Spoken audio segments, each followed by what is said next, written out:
Good evening. Welcome.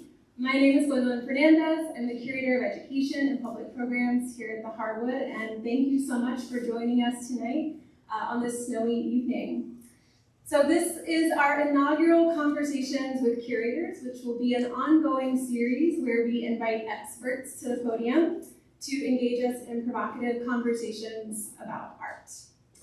Before we move on with our program, I just want to give a quick announcement and reminder to silence all of your noise-making devices that you might have on hand. We appreciate that.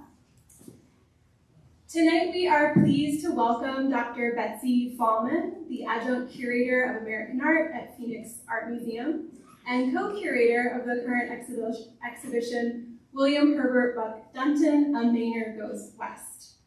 She will be presenting a talk tonight entitled Rethinking Herbert Buck Dunton, which is based on the research she did for the accompanying catalog for the exhibition. You may purchase catalogs following tonight's talk, and Betsy has generously agreed to do a signing as well. So if you would like to have her sign that catalog, you're welcome to do that. This will cost you extra. Also, following tonight's talk, we will open the exhibition for 30 minutes following, so you will have a chance to see the pieces in person that Betsy will be talking about tonight. I also want to remind you that this exhibition will be on view through May 21st, so tell your friends to come see it. At that point, it will leave us and travel down into the desert where it will be on view at Phoenix Art Museum, and we're so grateful and thrilled for that partnership. Before I invite Betsy up to speak, I do want to share just a few announcements and say a few thank yous as well. First, I want to acknowledge our primary funder for tonight's program, the New Mexico Humanities Council. We're very grateful for their generous support of our exhibition programming. The exhibition itself is made possible in part by the Montner Charitable Trust, Rose Maria Ellis Clark Estate, the Harwood Museum Alliance, New Mexico Arts, which is a division of the Department of Cultural Affairs, and by the National Endowment for the Arts. This exhibition was co-curated and guest curated by Michael Kolmanecki, who is an independent curator and art historian, who we hope to have out here a little later this spring, and of course Betsy. And then also with additional curation by Nicole Dial-Kay, the Harwood's Curator of Exhibition and Collections, who's with us this evening, and as well as support from our staff. Tonight's program is being recorded. It will be shared on our YouTube channel and also for rebroadcast on KCEI. We have so many exciting programs coming up. I'll mention just a few, but the best way to stay informed about everything happening here at the Harwood is to sign up for our newsletter. I know many of you are already members and you're getting that, but if you're not, please do sign up. Also follow us on Facebook and Instagram.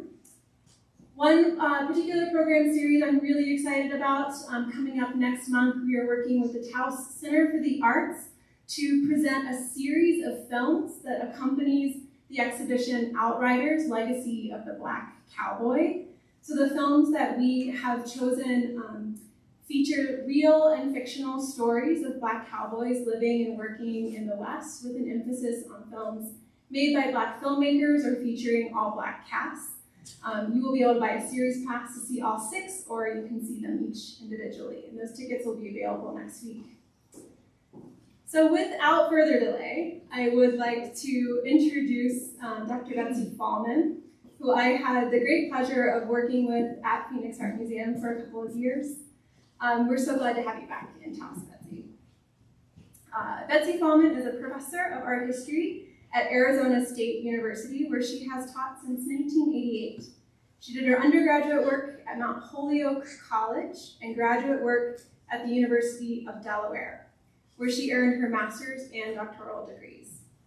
She is a specialist in American art, and her interests include public art, American modernism, the New Deal, industrial archeology, and the art history of Arizona.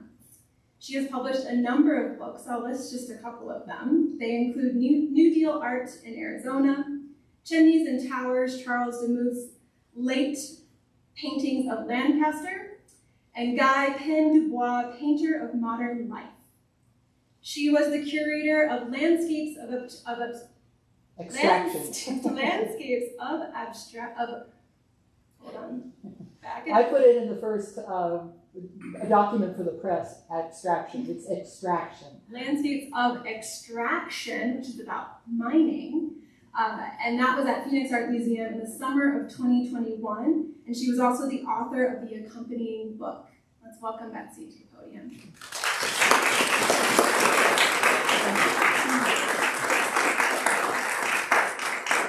I'm glad I bring snow again. I went to the opening. Is this okay where I am? Okay.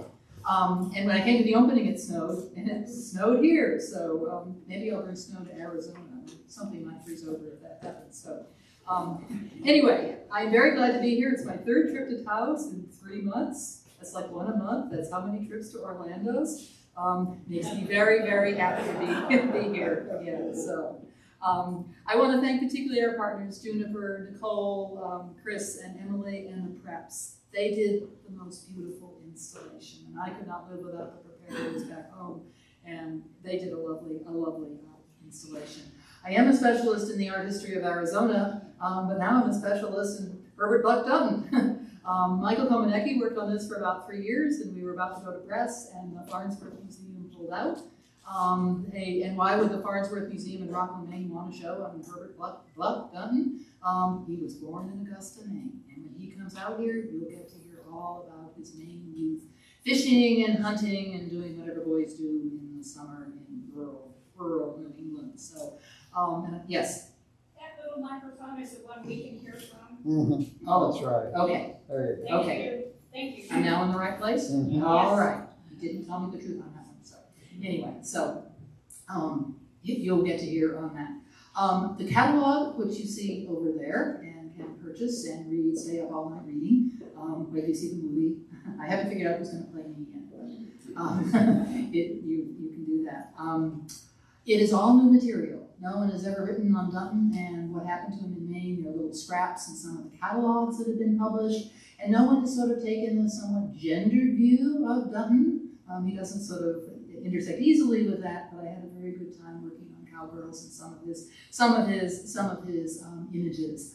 I never intended to move west, but in 1988, Arizona State made me an offer I could not refuse. I got on the plane with my cat and my computer, and I cried all the way, so I kept my dark glasses on, wondering if the devil I was going to was worse than the devil I knew, and it wasn't. I love being in the Southwest, where I lived for almost 38 years, and wherever I've been, I always work on the art history of that place, which in this case includes New Mexico, as I help run a conference in Taos every October, the Southwest Art History Conference, and I know some spoken there. So put that on your calendar.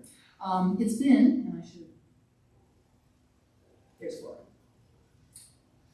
I love this photograph. Okay, when the designer put this on the cover, I looked at it and said, I am so totally not objective about this cover. I am a cat lover.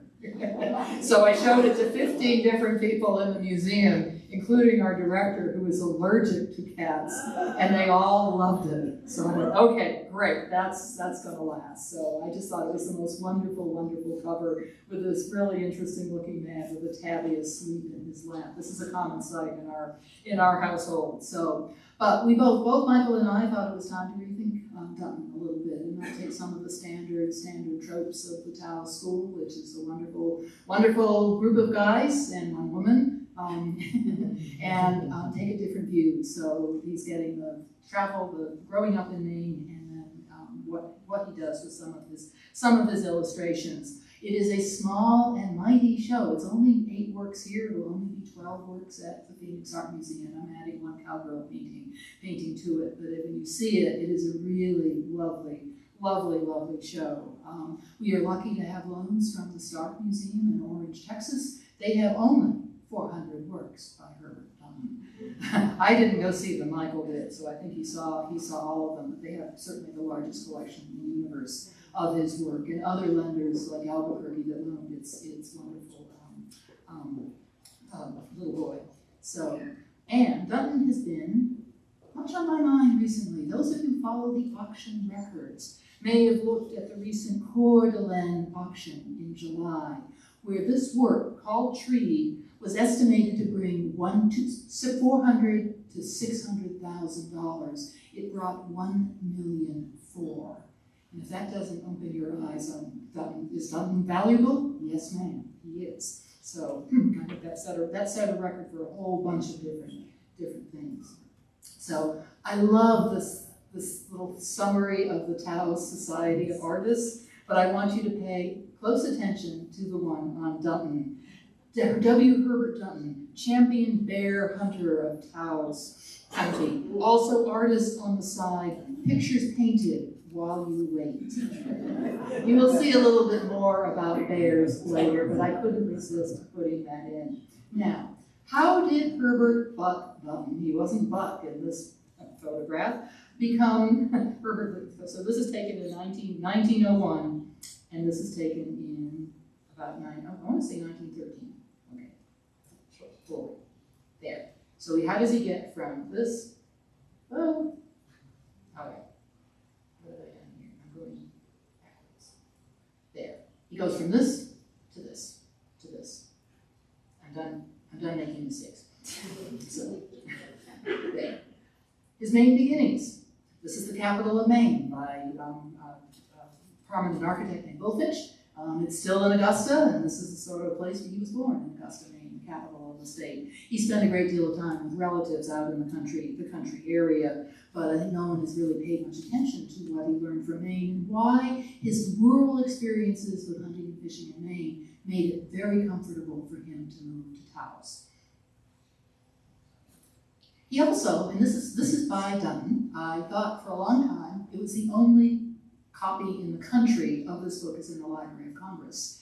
And we see this, it's the cover of Leroy Carlton's Pathfinder and Gazetteer of the Hunting and Fishing Resorts of the state of Maine. Maine is still very happy to have those things. And he did this illustration. So his earliest illustration deal with what is going on in Maine. It is somewhat harder to find them these days, but they are definitely there. He didn't do this one, but this is a reminder too why people came to Maine. They came to Maine to hunt and fish. And if you think about this particular image, you see the man and he's hardly looking at all the critters that are around him, the moose, the fish, the birds. He's got his new Winchester, he's reading his guide. He's a typical tourist in Maine, and so he's going out hunting. And so things like this are the literature that Dunton would have read, including something like this. This is a cover for Western Story magazine, which he made a good living as an illustrator. So many of the artists who made a living as an illustrator sort of chafed against wanting to do their fine art and wanting to make a really good living from illustration. And I think it's probably time to stop that sort of, separation of those two. I mean, any artist who can make a living with their art is doing pretty well, even these days. So we have this, the Western Story magazine. His first illustrations dated from about 1899 and the last in 1926. So he really kept it up for a great deal of his career before he gave it up and could focus totally on his art. But Western Story magazine was one of the most popular of the Western pulps. It had big, clean stories of the outdoors, as you see. It's almost entirely a masculine West that you see in these journals. There are a few cowgirls who do things. This cowgirl is racing along and she's going to grab something out of the lawn. I think in less salubrious places it's a chicken head, but I think here it's a scarf that she's gone after. So, but it got a circulation up to 1 million in its first couple of years. So these were incredibly popular. So Dunton's first introduction to the American West really is from these pulp magazines as well. Living as an illustrator. This is our painting that we have in Phoenix, and it probably was an unused illustration for something. I mean, they often did a lot of things on spec, and you don't always know where they were going to be. But he illustrated often very traditional subjects. He also is illustrating things that he's told to do. You can't change. Okay, if this is the text, that is what you've got to deal with. So that is what he would deal with in his work. Some of the early writers on Dunton talked about, he showed the American cowgirl how she actually was. And I give you this sort of interesting image of a galloping person who was about to insert a letter in a mailbox. I mean, it's a kind of improbable mail delivery scene, because she can't possibly do it. And you won't convince me that she's actually what the Western woman looked like. They did not look like that. So I give you that as part of my evidence, and I'll show you some others. But he did a lot of other illustrations as well, and I show you one. This is from the statement says, "Go and cut that rope," said Therese, "or I'll finish you," meaning she's going to shoot him. And Therese is a sort of airheady, young, beautiful woman that all the people around her dream about. And this great horse came through called Red Dapple, and they were going to break the horse and make the horse do their will, and she didn't want to see that happen. So she was ready to shoot the man who was going to do the breaking of that horse. And what happened? The horse ran away, but the horse came back. She never forgot Red Dapple, and she'd go out on her horse regularly almost every day, looking for Red Dapple. Well, there was a man who decided he really was very interested in Therese in a terrible way. So he found her. He was going to do what many men do, and Red Dapple came out of nowhere and killed him. Okay. That, of course, is the Western woman, right? So just so you know that. I mean, he had to live with the assignments that he got. And many of them are sort of simple scenes. This one is titled, "But now he preferred to go slowly and was talking at his fluent best." Now, does that make you trust this man? No, and she was right not to trust this man. She's on a light-colored horse. She leans one way, he leans toward her. She is actually not really interested, and for good reason. He turned out to be a very bad guy. So many of Dunton's illustrations are standard things. The stolen kiss. This is the beginning of a cowboy romance. She again pauses, the horse pauses, she leans, he leans, plants the kiss, and we probably know what is going to happen. Or this one. This one's sort of a fun one too. It kind of looks like the National Park Service uniform. This woman on a horse. It's very khaki. She's got a Kleenex up there, or I would have Kleenex up there, but it looks like they have a medal up there too.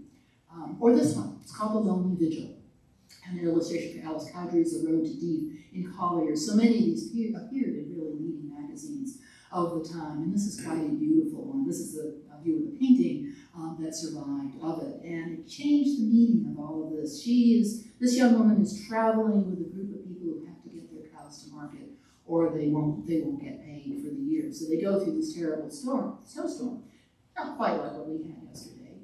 And the Lonely Vigil is not really quite true because he's traveling with a lot of people, but it's a woman who is on that horse with the red scarf and is finishing her journey to that. So now, my one example that I could find of really who was a new woman cowgirl is this one.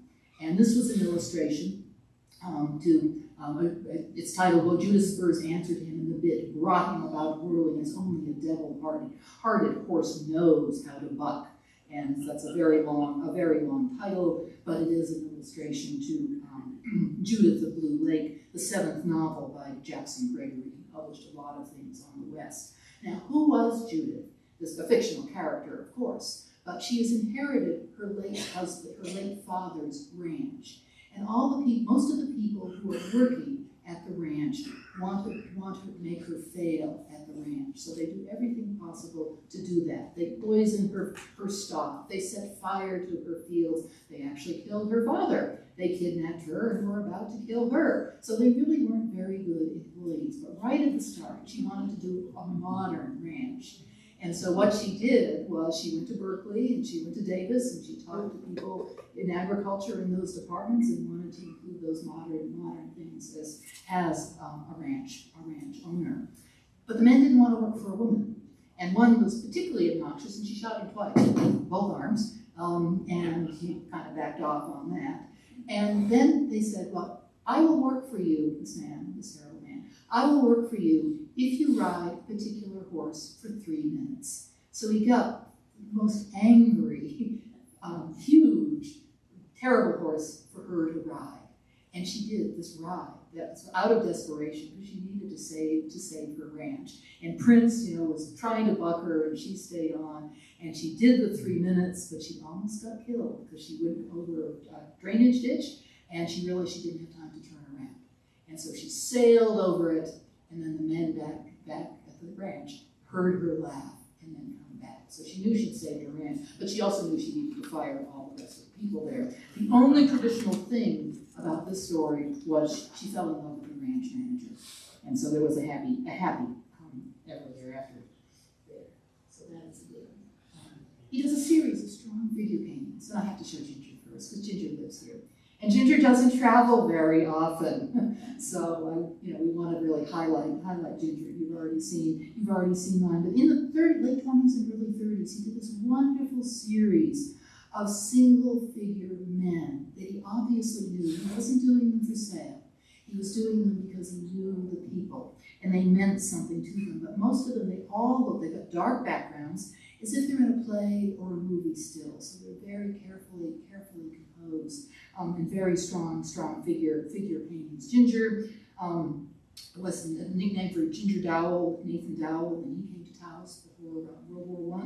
And was one of the friends that Dunton had, and one of the types that he met out here. Or this one, which is Lily, big game hunter in 1921. All but one of these are men that he does. And so he lived in this very masculine environment. And you can see why, if he was a hunter in Maine, that he might want to be a hunter out in Taos, New Mexico. So Lily, big game hunter here, surrounded by the dogs, about 1921.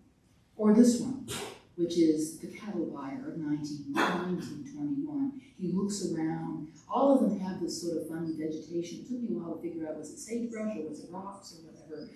But the cattle buyer there, we see him gazing at what is for sale. Or the philosopher in the hills.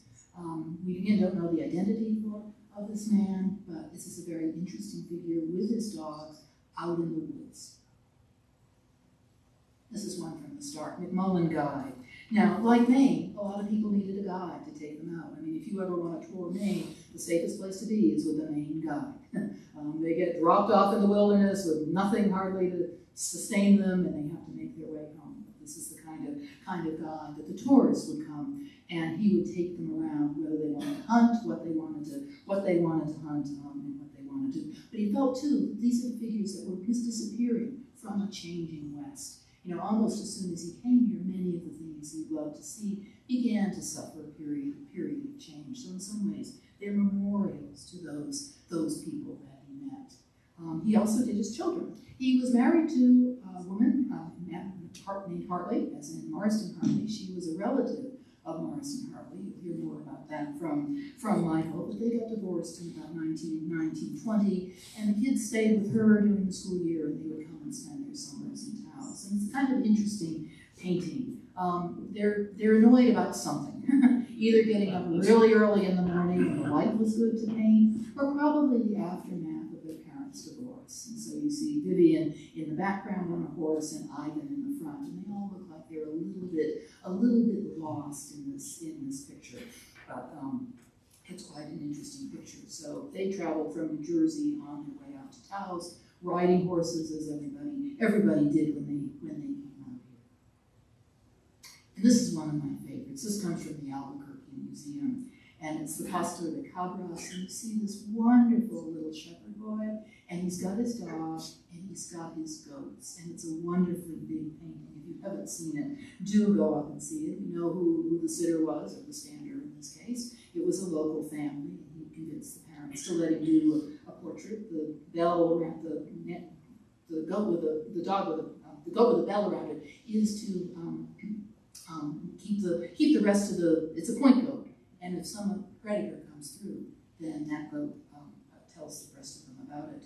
But by the time Dunton was painting, however, there's a growing population of goats that was threatening local vegetation and soils, and they were beginning to reduce the goats to protect the fragile environment. So his views of what was either could be hunted or done were changing over time. One of his most unusual landscapes is this one. It is called Sunset in the Foothills. It's about 1930, and you get an aerial view, and you get a a Native American who is riding through. He's got horses there. There's a dog in front, and it's a very unusual view for a painting. It's not from the ground; it's looking down, and so it's quite an interesting perspective.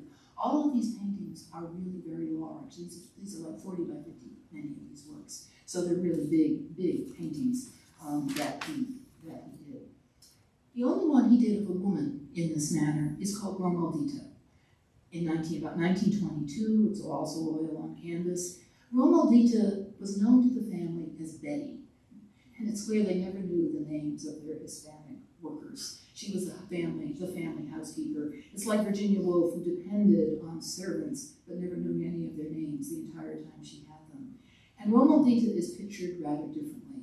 She is definitely in the West because of the landscape, and while the costume she is wearing could have been worn in the West, it is not your usual cowgirl costume at all. And he was very fascinated by Romaldita, let's put it that way. And he did a number of sketches of her. This is one, Romaldita and the Fox Squirrel. They're all very flirtatious. In a way, the men aren't flirtatious at all. He did even details of her ankles.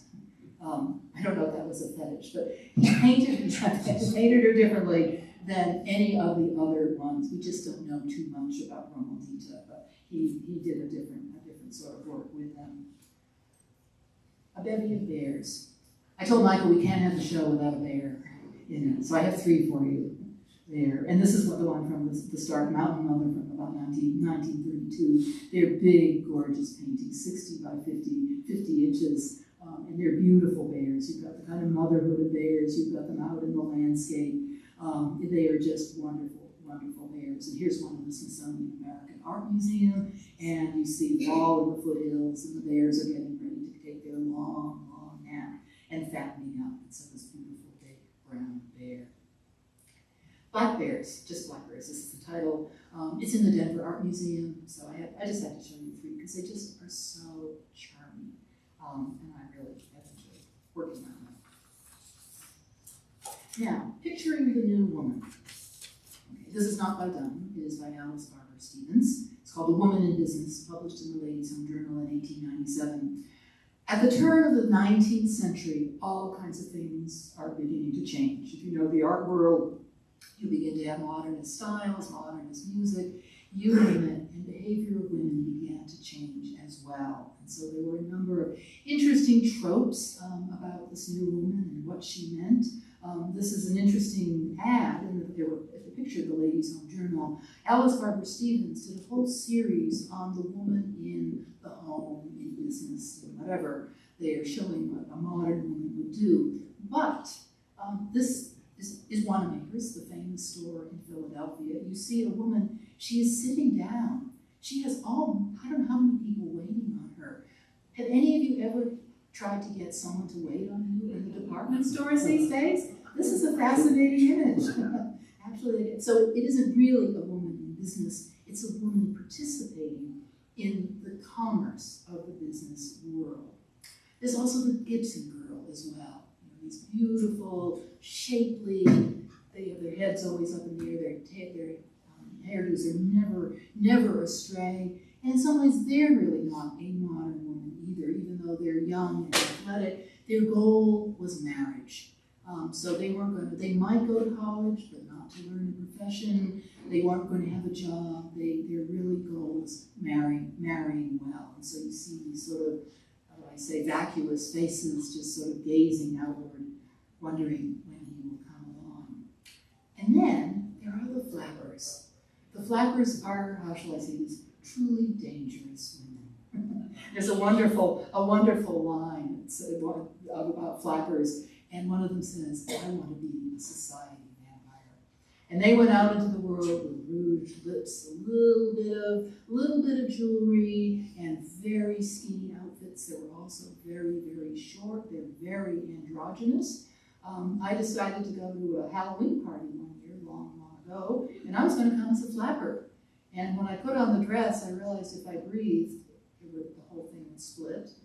And it wasn't because I was big, it's just they had no curves, flappers, but they would, bind their breast and hide that as well. But I love this one. Teaching old dogs new tricks from February 1926 in life, the early modernism. Now, the options for new women in the West were, well, how shall I say, I won't say they were few, but some people became new women out of necessity. If you were going to ride a horse in the West, to sit side saddle was not very effective. It was not very comfortable. It also was not very safe if the horse ran off and you fell off. So I'm showing you Evelyn Cameron, who was this wonderful woman who was British. She came from a prosperous family. She married a man who was not prosperous. They moved out to Terry, Montana, which even today I think is in the middle of nowhere, and they ran a ranch. He was a very useful man. He wanted to sketch birds and grow polo ponies. That was not what the West needed with someone who didn't have a lot of money. So it was Evelyn who ran the ranch. She harvested the crops. She did things with the horses. She traveled around. She took photographs of her neighbors and had this amazing record of life in Montana in the late 19th century. And all of these were saved by a late friend of hers. And she realized it was much better to ride astride. And she almost got arrested in Miles City, Montana, for getting off in what is basically a split skirt. And we see her here dismounting just to prove what the split skirt. And then when you're on the ground, it finally looks like a regular skirt. She photographed some really amazing women when she was there. These are the Buckley sisters, Mabel, May, and Myrtle Buckley, inside a horse corral. And you can see their boots, they've got their spurs, and that horse is not going to get away. So she was fascinated by these people. They managed the family ranch because the father was often away. They were strong and independent women who rode spurs and made a striking trio with their strawberry blonde hair. They were called the Red Yearlings as a result. They were adept at riding, they were adept at breaking broncos, at roping, branding calves, demonstrating that they were as skilled as their male contemporaries. Some of these images were published in Country Life, which is a British magazine. And the story was about the cowgirl in Montana. Several of the Wild West shows wanted to hire these young women, and they said, including Teddy Roosevelt, wanted them to come to the White House because he had a ranch up there too. And they decided no, they'd rather stay home and run their ranch, and that's exactly what they did. So, new woman cowgirl. Now, here she is. This is Dunton. This is one of Dunton's most felicitous compositions. It may well be a study for an unused Zane Grey story or book. It is it's said to be by Margot Phillips Butler, who married, she was Bert Phillips's daughter, married into Taos and stayed. And so she was the model for this wonderful, wonderful picture, which in truth is really fiction too. No cowgirl has absolutely perfect hair. She hasn't gone out on her ride yet because the horse isn't hot. She's bidding goodbye to the Harwood Libbets. She's petting one and we'll get another. She has a kind of standard outfit, a Norfolk jacket. She has a tie around her head. She has that pointy hat, and she's probably wearing a split skirt. And she will go out. But it would have been a wonderful illustration. She graduated from Taos High School in 1921. And she served on a committee at the Harwood. I was looking at some of the Harwood records today, and I was actually looking for Catherine Pritchard, and there was old Margot. I think she was they tended to put women on the entertainment committees. And so you see all the Taos Society wives are there. But it's quite a wonderful picture. They were popular in all the rodeo shows. And I want to show you a number of pictures of where the new women really can be seen. This is called a Rough Rider. And we see the ad for the Cape West horse nails there, and she is on the horse. She holds her quirt in the air. She is going to bring it down on that horse, who is none too happy to have a rider on its back. You will notice she's lost her hat, but her hair isn't mussed. She wears a white shirt. That's not soiled, nor is the other, and that she is going to win. So this was an advertisement for Capewell Nails. It was founded in 1881 in Hartford, Connecticut, and claimed proudly in its copy that its nails hold the best But all that is but the best nail in the world at a fair price, not the cheapest regardless of quality. It needs a little editing there. It doesn't quite work. But this was an ad at the height of their popularity there, so produced during their very prosperous years, the split skirt and all of that. Buffalo Bill's Wild West show. Now, so many of the cowgirls that were in the Buffalo Bill show got their start as ranching girls. And they got paid very well with Buffalo Bill. Buffalo Bill did a great show. He traveled all over the world. Buck Dunton could have seen one of his shows. They came all the time through Maine and all through New England, but apparently he never did because he never mentioned it. But this was when Buffalo Bill and his troupe went to Paris, and he met one of the great horse people in the world, and that is Rosa Bonheur, who specialized in doing animal painting. She loved animals. She said she never married, and she had several partners, and she said, in the way of men, I much prefer my bulls. And she's got her arm around this really big bull. But this is her portrait of Buffalo Bill Cody. Some of you may have been to the Metropolitan Museum and seen her famous horse fair, which is probably one of the most wonderful images of horses ever done. And she did a portrait of him that is now in Cody, the Buffalo Bill Center of the West in Cody, Wyoming. He was fascinated by Europe. This is his first tour of Europe. And we see him, where is he? He's in Venice. It's like they've taken a wrong turn. And the gondolas are there, and you see the Indians with their feathers. You see Buffalo Bill in the front, and it is a totally improbable scene. But he probably did it. But this gives you the sense of where he went. And when he went to Paris, and all of Paris came out to see him, here we see the three great horse lovers of the world. The man on the horse of 1796, from the Seine to the Neva, from the Pyramids to Waterloo, and that is Napoleon. And Rosa Bonheur, art perpetuating fame, Rosa Bonheur, painting Buffalo Bill. And then finally, the man on the horse of 1898, from Yellowstone to the Danube, from Vesuvius to Ben Neven, and that's his travels. So it's a really wonderful. And he kept his show with the Rough Riders of the world as well. He also gave Rosa Bonheur a number of artifacts, including some photographs by well-known Western photographers, and a Western rancher sent her two horses. One was named Claire de Lune, and the other was named Apache. And she kept them on her. She moved out to Fontainebleau by that time. He also had Miss Annie Oatley, the peerless lady wing shot. And here she is there. She was paid as much as the men, and he did pay his women performers equally to them. Audiences were astounded to see her shooting out a cigar from her husband's hand. Now there is marital trust. You don't want to do this when you've had an argument over dinner. Or she could split a playing card at 30 paces, and she made more than anyone else on the show except for Buffalo Bill himself. So you see her shooting at various things with great accuracy. I love this poster. Buffalo and Pawnee Bill's Wild West Far East, a bevy of Wild West girls just as they appear in the arena, somewhere between 1909 and 1913. They ride in, not a hair is out of place, their Gibson girl hairdos are there. You see the snapshot showing a buck jumper in the air. She's all in pink and white, just the color to wear when you're riding a horse. And then on the right, the only person without a hat is a lady Cossack, her favorite charger, sort of capturing the wild spirit of the Cossacks. But these shows were so popular among early 20th century people. Pawnee Bill's historic Wild West, America's national entertainment, beautiful, daring Western girls, and Mexican senoritas in a conquest of equine skill.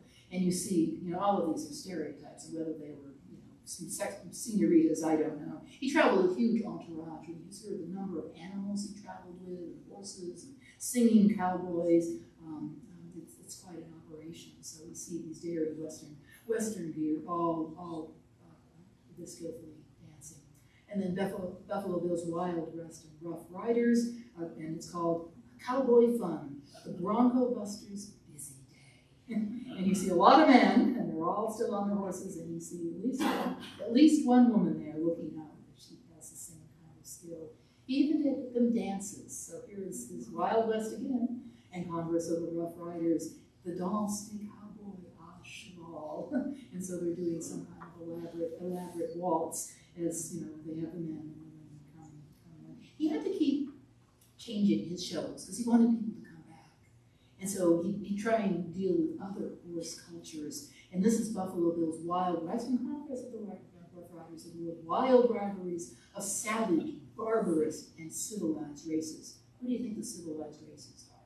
Okay. You've got Arab riders, you've got green Indians in this. Where they come from, I do not know, but I have a feeling these are the people on the barbarous side. But they wanted people to come back, and the horsemanship was always stunning. And this again, the real sons of the Sudan, whose brawn and muscle have amazed the world, vividly illustrating their feats of strength, marvelous horsemanship, athletic achievements, gunspinning, and pyramid building. I especially like the pyramid building on the right side. I mean, we've seen a good deal of that with other cultures there. And there is Buffalo Bill himself on there, and we see the Arabs with all of their weapons riding away there. So you needed real skill. I like this one, showing a woman riding a buffalo. She's a champion buffalo and steer rider. Riding a buffalo, I think, would have some challenges. They can move very fast, but they don't look very aerodynamic, to be really honest. But here we see a woman, again, always a white shirt, always clean, never dirty. Or a cowgirl roping a steer. And we see her doing all the things a cowgirl did. Now, there were so many women in these shows that they were the first women athletes in this country. They were paid, they were internationally famous. They made good money. They traveled the world with people like Buffalo Bill. And this is Prairie Rose Henderson, either 1899 or 1901. She was the first woman to do bronc riding at the Cheyenne frontier days, and we see her here.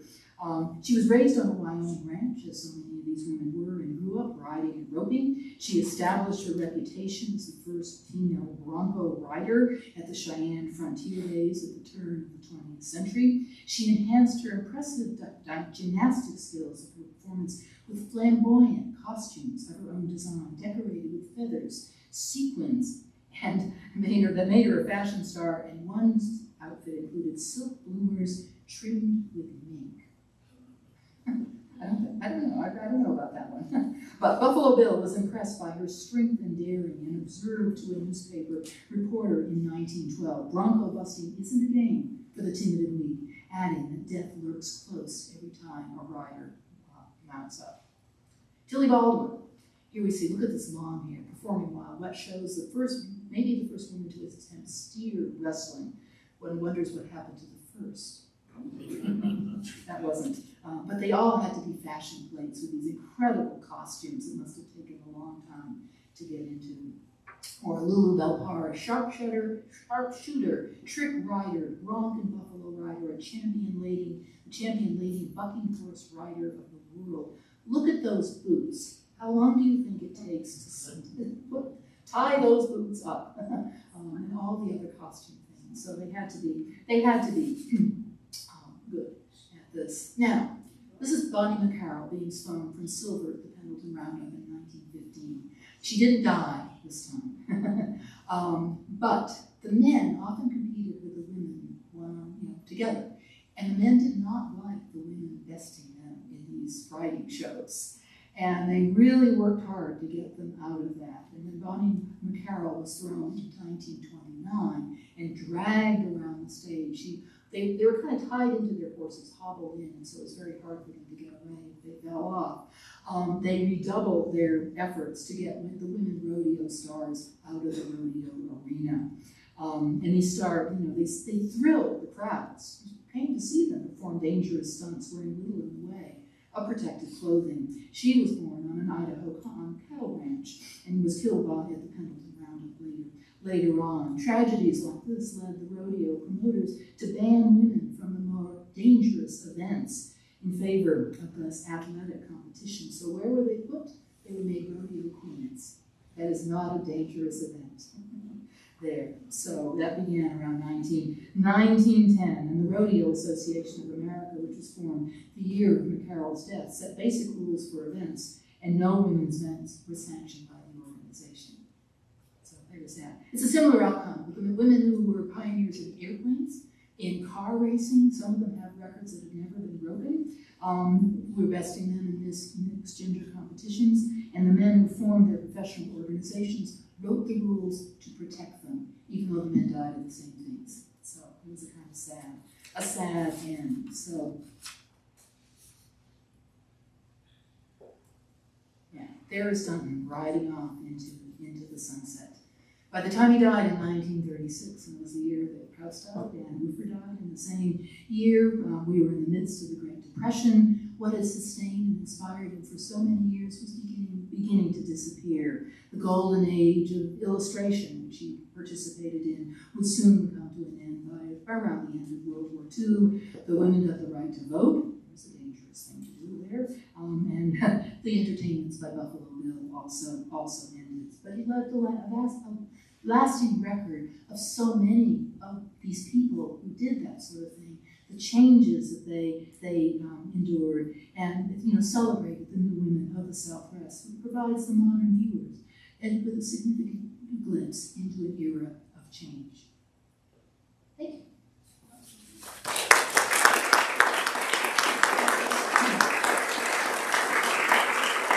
I can answer questions. And if I don't know the answer, I work for the state of Arizona, I can make it up. Any questions for Betsy?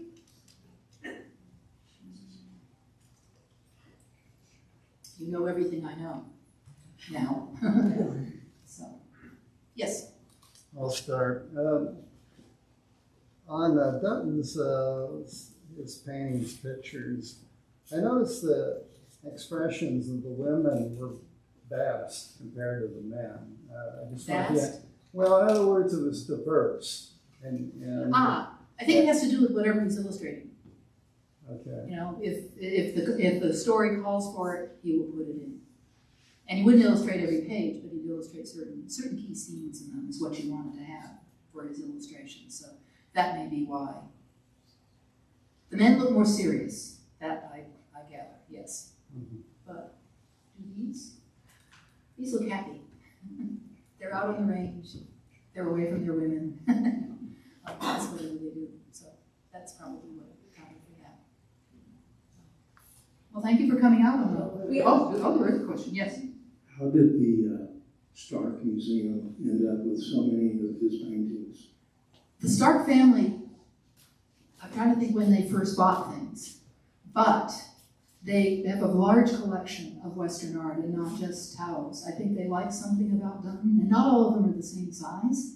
There are a lot of studies, there are a lot of smaller works in that collection, but I think they just I don't think they have the same amount. Has anyone been to the Stark? I have not been. Christian, have you been? No. Should be on my list someday, yes.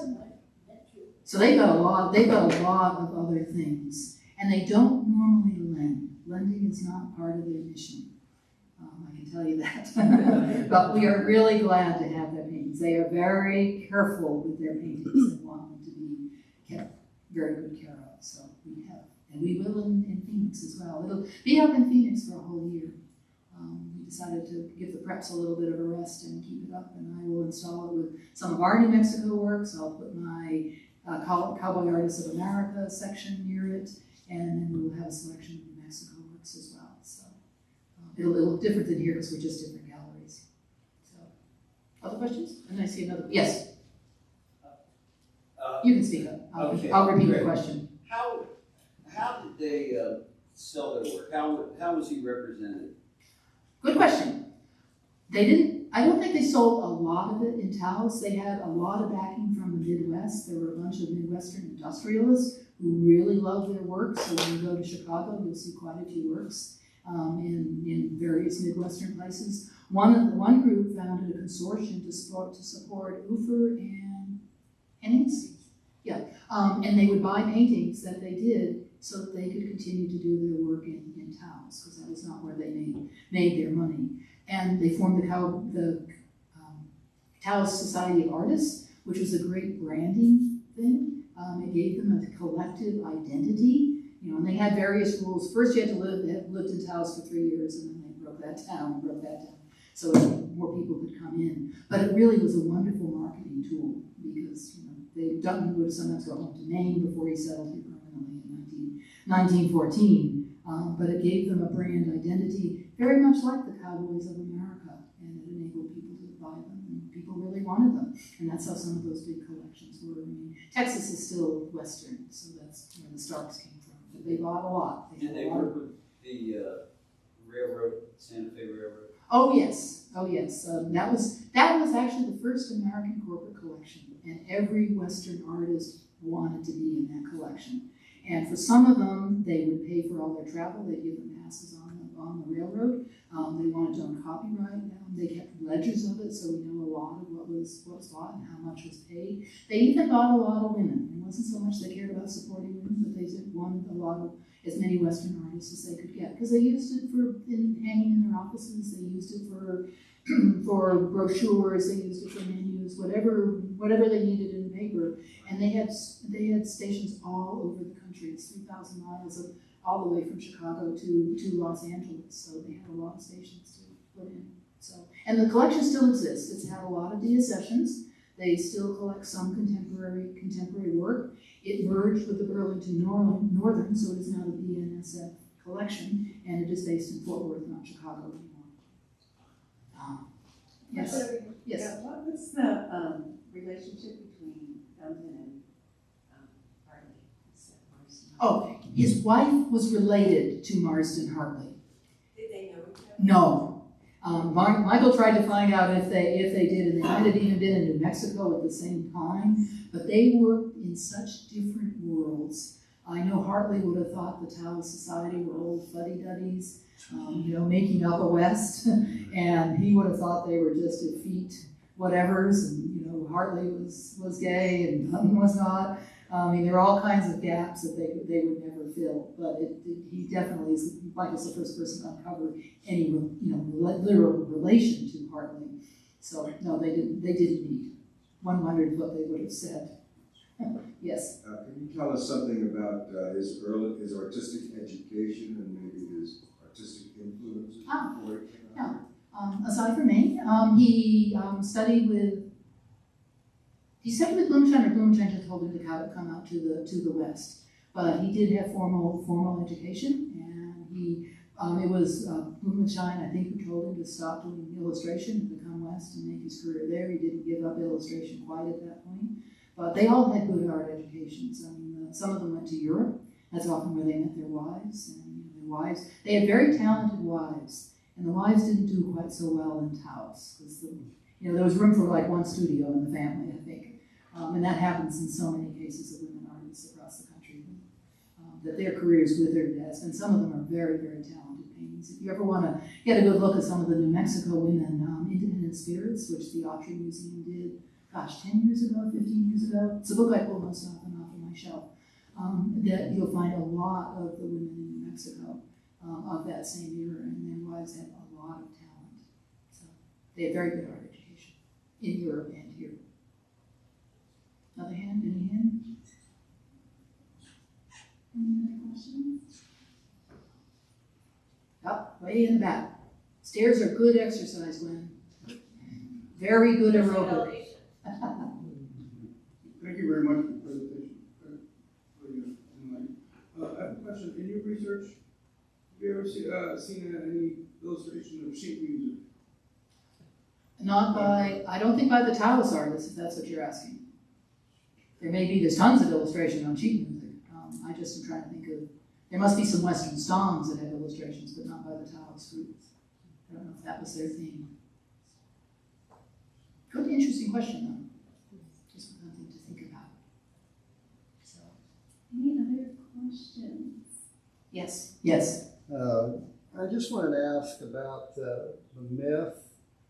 But did the illustrations create the myth, or did the people that the journalists tell the story? It's a group effort, I think.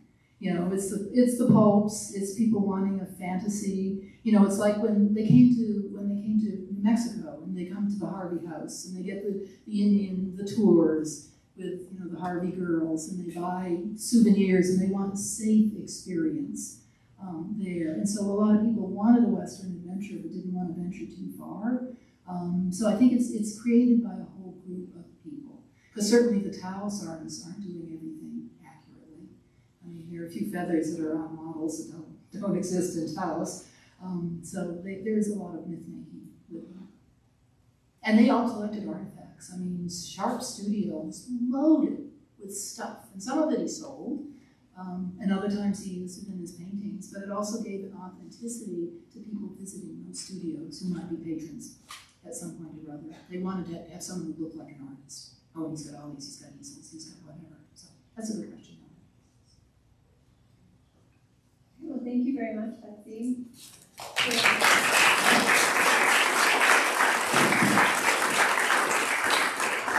you are interested in purchasing a catalog this evening, or if you brought yours along and would like Betsy to sign it, those are going to be available at the admissions desk where you came in. But Betsy will be signing here in the auditorium, so of course you can continue the conversation with her there. In just a moment, we'll open the gallery upstairs. The access point for tonight, just because the other galleries are closed, will again be back up towards the front of the museum. We'll use the back stairs or elevator that will take you right into the Dunton galleries, and we'll have those open for about 30 minutes this evening. Before we dismiss in here, we have a special guest announced who wanted to make a quick announcement about an upcoming show. Hi everybody, thanks Betsy for that fantastic talk. My name is Christian Wagesbach. I'm the curator at the New Mexico Museum of Art in Santa Fe, and I just wanted to let you all know about an exhibition that we have coming up. It's going to be opening on March 18th. The opening event will be from 3 to 6. It's called With the Grain, and it's an exhibition of Northern New Mexican unpainted Hispanic sculpture, and it surveys that tradition going from early Cordova sculpture on to contemporary artists. So there'll be a section on Cordova sculptures, huge section just on Patterson Barella, and that's part of why I'm here tonight, because I've pilfered as much of his work from the Harwood collection as Nicole will let me carry away. So if you just want to come and see a great survey of Patterson Barella's work, it's worth a trip just for that. And the third section will be on contemporary artists who are working in that same tradition. So the Barella family, the Salazar family, the Lopez family, and others. And on opening night, which will be Saturday the 18th, from 3 to 6, there'll be food, there'll be music, and there'll be a conversation between me and Luis Barella talking about his work, his memories of his grandfather, and the importance of keeping that tradition alive. So thanks for letting me steal a minute of your time, and I hope to see you all down in Santa Fe.